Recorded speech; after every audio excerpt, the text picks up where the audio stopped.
Good morning to one and all present here. Today we are going to discuss an important play by Girish Karnad, that is Hayavadhana. Girish Karnad was born in Mathiran near Bombay in 1938. He received a first class BA from Karnataka University in Dharwad and was a Rhodes Scholar in Oxford, and where he obtained MA in philosophy, politics, and economics. His career as a playwright was launched just before leaving for England. Influenced by existentialist drama, his first play, Yayati, was published in the year 1961, explores the complexity of responsibility and expectation within the Indian family. Yayati is beautifully written play where he shadows the modern alienated man, and it is based on the Indian epic Mahabharata and Puranas. Hayavadhana is one of the most remarkable works of Girish Karnad that comes from Kada Sarit Sagara, an ancient collection of stories in Sanskrit. Anju Malik, an Indian writer known for his fascination for mythological and historical theme, displays this one of the most interesting write-ups. The play opens with a prayers offering to Lord Ganesha by Bhagavata. He asks Ganesha's blessing to perform this play along with his company. Then the play starts with the setting in Dharmapura, which begins with the introduction of central characters like Devadatta, a Brahmin who outshines the with other pandits and poets of the kingdom. The second is Kapila, a son of an ironsmith who is skilled physical feats of strength. The two becomes a very closest friends. As Bhagavata sets up the story, a scream is heard from a distance. So, an actor runs on the stage who wears a horse's head and a man's body. Bhagavata doesn't believe, and even when the creature, that is the Hayavadana, enters, he thinks it is a mask. He tries to remove it, but Hayavadana explains his origin. He is a son of princess and a celestial being in horse form, and he is desperate to become a full man. Bhagavata suggests to go to the temple of Kali, and she grants anything anyone asks for. Hayavadana sets out to the temple, hopeful that Kali will change his head to a human head. So Bhagavata returns to the play, and a female chorus sings about the background of Devadatta, Kapila, and Padmini. So Devadatta explains his love for Padmini, explaining that he would sacrifice his arms and his head if he could marry her. Kapila at first makes fun of Devadatta, but then sees how much his friend is affected by Padmini. He agrees to find out her name and where she lives.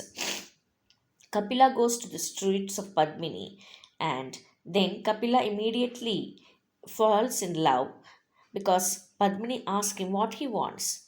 So now, outwitting him as he tries to come up with reasons why he is there.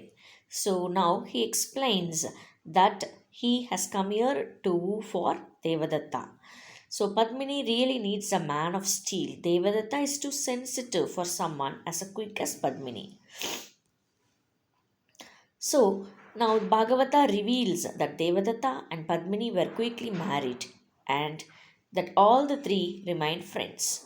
The story then jumps forward 6 months when Padmini is pregnant with a son. The three friends meant to go on a trip to Ujjain together. Devadatta expressed jealousy that Padmini seems to have some affection for Kapila, which Padmini denies. She says that she will cancel up the trip so that the two of them can spend more time together. But when Kapila arrives, ready to leave, Padmini changes her mind and decides to go, much to Devadatta's dismay. All the three travel together. So when Kapila drives the cart, she points out a tree with the fortunate lady's flower. Kapila rushes to grab it. Padmini remarks to herself how muscular Kapila is. Devadatta sees Padmini watching him with desire. When they pass the temple of Rudra and Kali, Devadatta is reminded of his old promise and sneaks away to cut off his head. Kapila goes to look for him, and upon discovering Devadatta's headless body is struck with grief. He decides to cut off his head as well. Padmini begins to worry, and then she sees the two headless bodies and she attempts to commit suicide. Goddess Kali stops her and tells her she will revive the man if Padmini replaces their heads on their body. Padmini, in her excitement, accidentally switches the two heads.